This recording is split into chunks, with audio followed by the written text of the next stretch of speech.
जिल्हा उद्योग केंद्राने उद्योग भवन या संस्थेला जी नोटीस बजावलेली आहे, मला असं वाटतं की उद्योग भवन ही संस्था त्याचं उत्तर जिल्हा उद्योग केंद्राला देईल.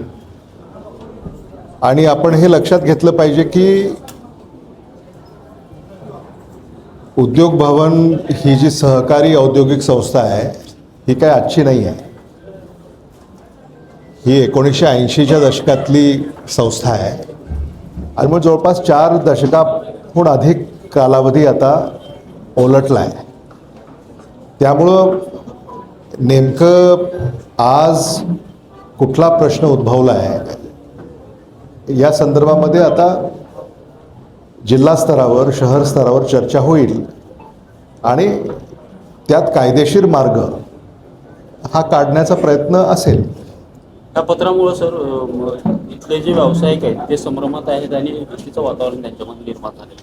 नाही, मी व्यावसायिकांना आश्वस्त करू इच्छितो की घाबरण्याचं कुठलंही कारण नाही.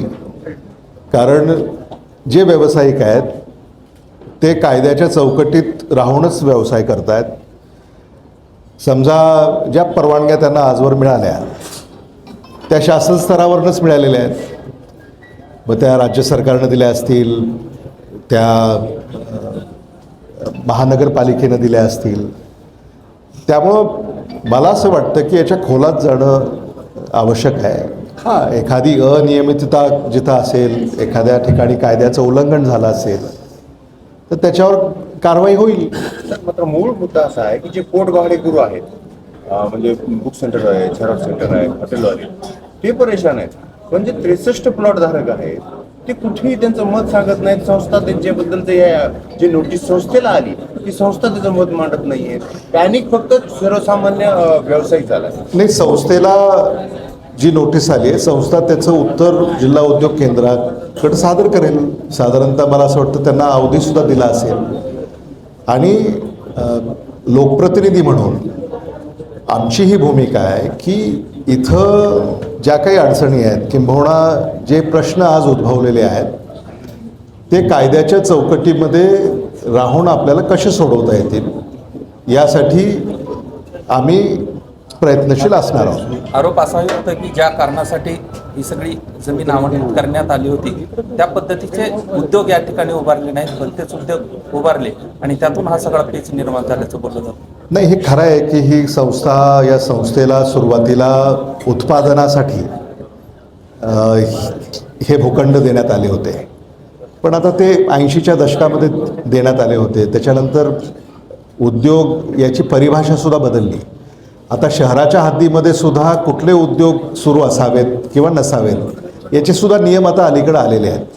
त्यामुळं मला असं वाटतं की एखाद्या व्यावसायिकाला किंवा व्यवसायाला इथं जर परवानगी मिळाली असेल आणि त्या परवानगीच्या आधाराने तो व्यवसाय किंवा पेशा इथं सुरू असेल तर मला असं वाटतं जे व्यवसाय करतायत, पेशा करतायत त्याच्यामध्ये त्यांचा फारसा दोष आहे असं मी मानत नाही.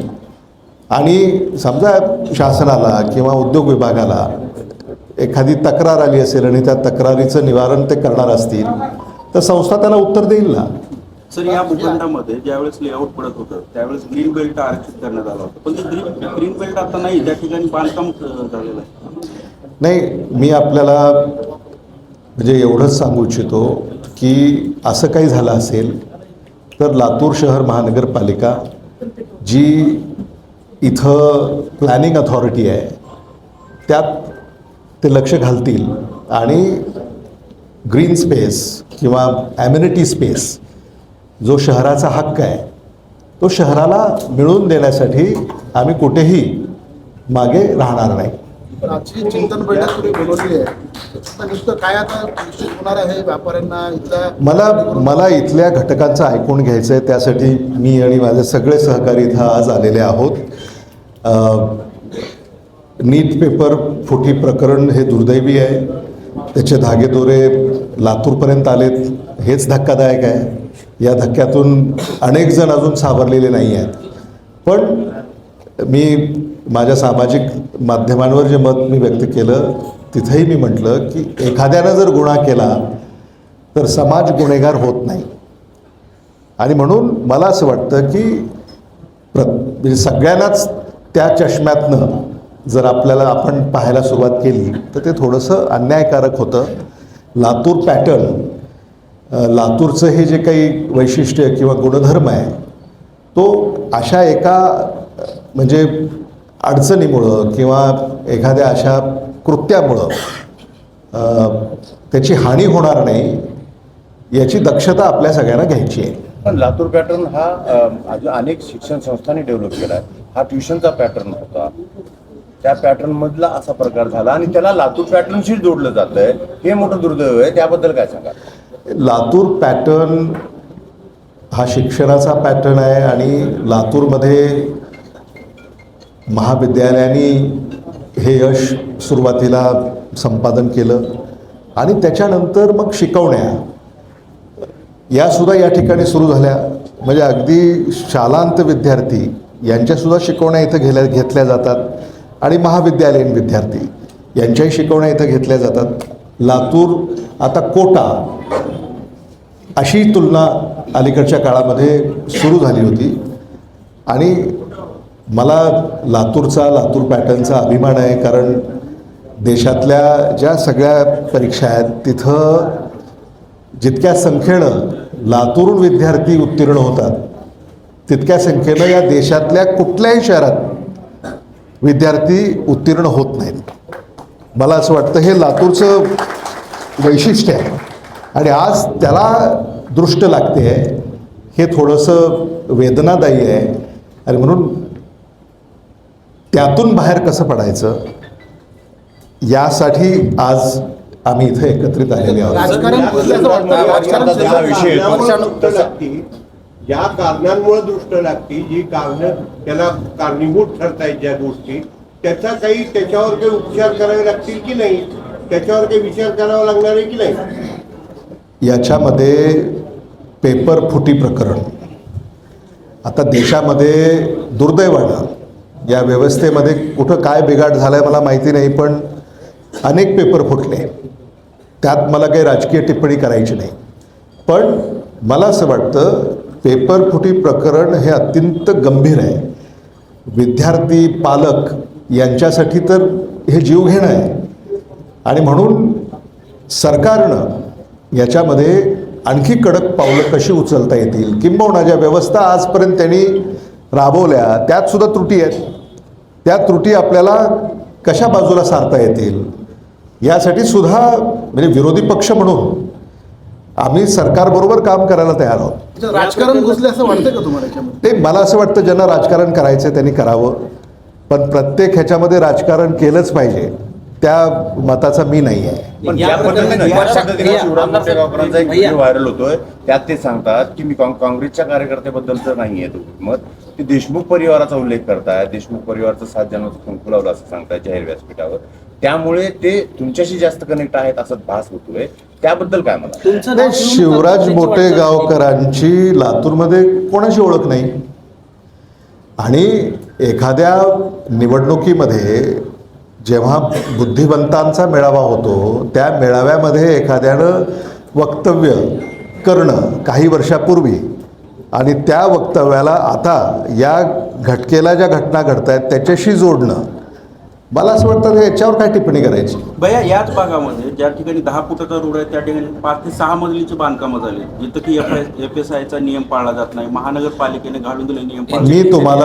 मी तुम्हाला आश्वस्त करू इच्छितो की लातूर शहर महानगरपालिकेच्या महापौर इथं आहेत, आपल्याबरोबर उपमहापौर इथं आहेत, खासदार महोदय इथं आहेत आणि स्थानिक लोकप्रतिनिधी म्हणून लातूरमध्ये कुठेही बेकायदेशीर बांधकामे यावर आळा घालण्यासाठी आम्ही अहोरात्र प्रयत्न करतो आहे.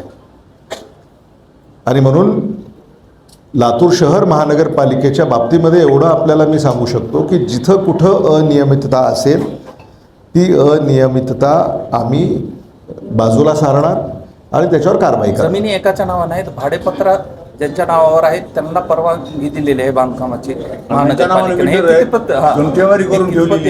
महानगरपालिकेने मोठ्या प्रमाणात अनेक तक्रारी इथं आलेल्या आहेत. शेवटी महानगरपालिकेमध्ये तर म्हणजे आत्ता काँग्रेसचं सरकार आलं आहे.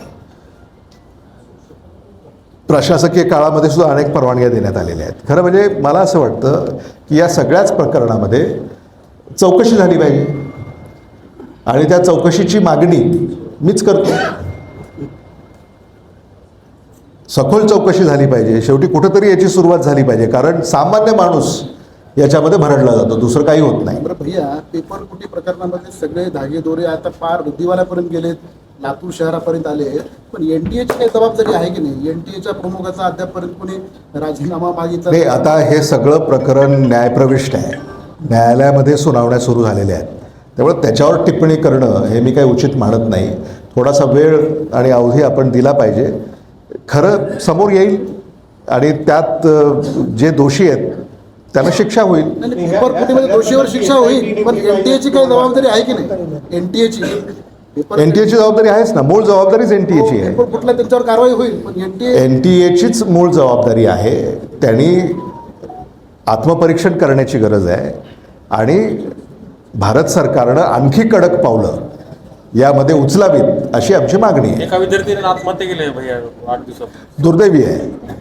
मला असं वाटतं की शेवटी परीक्षेचा ताण आणि उद्या आपलं काय होईल या संदर्भामध्ये जी काही म्हणजे त्यांच्या मनामध्ये जो गोंधळ निर्माण झालेला आहे त्याच्यातून काही टोकाची पावलं विद्यार्थी उचलत आहेत. त्यांनी उचलू नयेत असंच आव्हान मी करेन. पण काही घटना घडल्यात त्या दुर्दैवी आहेत आणि त्या घटना घडायला नको होत्या. सर, चंद्रपूरचे नगरसेवक जे आहेत काँग्रेसचे नगरसेवक इलिगल बांधकामाचे आता हा केंद्र सरकारच्या अखत्यारीतला विषय आहे. आपल्या राज्य सरकार पुरतं हो, आवश्यक असेल म्हणजे एखाद्या व्यवस्थेमध्ये समजा काही अनियमितता किंवा कायद्याचं उल्लंघन जर फार म्हणजे टोकाचं झालं असेल तर तिथं चौकशी स्पेशल इन्व्हेस्टिगेशन टीम गठीत करायला काही अडचण आहे असं मला वाटत नाही. सर, चंद्रपूरमध्ये नगरसेवक नॉट रिचेबल आहेत काँग्रेसचे, स्थानिक स्वराज्य संस्थाचे. आहे ते मी ऐकलं. मला असं वाटतं की अलीकडं राजकारणामध्ये काही करून जिंकायचं हे जे काही अट्टहास म्हणजे अलीकडं काही लोकांनी बाळगला आहे त्यातून हे सगळं घडतं आहे. मला कधी कधी प्रश्न असा पडतो की सत्ताधाऱ्यांना म्हणजे विरोधक हे ठेवायचेत की नाही हाच खरा प्रश्न पडतो आहे. आणि विरोधकालाही विरोधक म्हणून राहायचंय की नाही? राहायचं ना, विरोधकाला सुद्धा विरोधक म्हणून राहायचं आहे. पण राजकारणामध्ये लोकशाहीमध्ये जो समतोल आहे तो राखण्याची अधिक जबाबदारी सत्ताधाऱ्यांची आहे, कारण लोकांनी निवडून दिले त्यांना. समतोल राखण्याची, लोकशाहीचा समतोल राखण्याची जबाबदारी सत्ताधाऱ्यांची आहे. समजा त्यांचा दृष्टिकोन जर असा काही असेल तर मग लोकशाही कोण वाचवणार? एकीकडे राज्य सरकारनं इंधनाचा स्टॉक करून पुरेसा आहे राज्यामध्ये, आणि दुसरीकडे त्यांचं दिसते आपणही मागणी केली. राज्य सरकारचं हे फेक नॅरेटिव्ह आहे. इंधनाचा तुटवडा आपल्या देशात आहे हे मान्य केलं पाहिजे. याच्यावर ज्या उपाययोजना करायला हव्या होत्या त्या केलेल्या नाहीत. अनेक देशामध्ये जवळपास वर्षभराचा साठा हा साधारणतः बफर स्टॉक म्हणून ठेवण्यात येतो. भारत देशामध्ये हाच बफर स्टॉक 8 दिवसाच्या वर नाही. त्यामुळं म्हणजे आता लोकांना सगळं कळतं. त्यामुळं ते काही जरी म्हणत असले, आता मी आजच ऐकलं की सरकारकडनं असं सांगण्यात येतं आहे की साठेबाजार होतो आहे. म्हणजे हा तर संशोधनाचाच विषय आहे. मालच नाही त्याचा साठा कसा होईल? म्हणजे काय बोलावं आणि कशी दिशाभूल करावी हे सत्ताधाऱ्यांकडनं शिकलं पाहिजे. इंधन बचतीचा पंतप्रधानांनी सल्ला दिलाय, अंमलबजावणी होते असं वाटतं का तुम्ही? मला असं वाटतं की देशासमोर जे हे संकट आहे सरकारनं काही आव्हानं केलेली आहेत जी योग्य आहेत, त्याचं पालन होईल. पण आता काही आव्हानं अशी आहेत की त्यातून ते त्यांचं अपयश झाकण्याचा प्रयत्न करतायत आणि तेही लोकांच्या डोक्यावर त्याचं ओझं व्हायला ते सांगतायत. हेच थोडंसं मला असं वाटतं अजब आहे. मोठेगावकरांच्या नावावर जागाच नाही नव्हती आणि अशा स्थितीमध्ये मागच्या काळामध्ये मोठेगावकरांना बांधकाम परवाना दिला गेलेला आहे. म्हणजे जागाच नावावर नाही तरी बांधकाम परवाना दिला गेला. त्यावर कारवाई होणार आहे का महानगर? नाही, असं असेल तर महानगरपालिका त्याच्यावर कठोर कारवाई करेल. मी एवढंच या निमित्तानं सांगू इच्छितो की कायद्याच्या चौकटीत राहूनच लातूरमध्ये कारभार चालेल. कायद्याच्या चौकटीच्या बाहेर जाऊन कोणी कारभार करत असेल किंवा काम करत असेल तर त्याला काही थारा आम्ही देणार नाही. डॉक्टर मोरकडे सुद्धा त्या चौकशीच्या फेऱ्या आता चौकशी सुरू आहे, त्याच्यावर टिप्पणी करणं मी उचित नाही. मला असं वाटतं चौकशी पूर्ण होऊ द्यावी, खरं कुठं हे समोर येईल, दोषींवर कारवाई होईल आणि अशा ज्या प्रवृत्त्या आहेत जिथे समाजाचं नुकसान होतं, व्यवस्थेला धक्का पोचतो, त्याच्यावर कठोर कारवाई झाली पाहिजे. स्थानिक स्वराज्य संस्थेची निवडणूक आहे, धीरज देशमुखांचं नाव आहे. नाही, मला असं वाटतं की चर्चा आहे ती. धीरज देशमुख हे विधानसभा लढले होते 2024ला आणि येणाऱ्या काळामध्ये पक्षानं पुन्हा त्यांना जर विधानसभेला संधी दिली तर ते विधानसभाच लढतील. थँक्यू.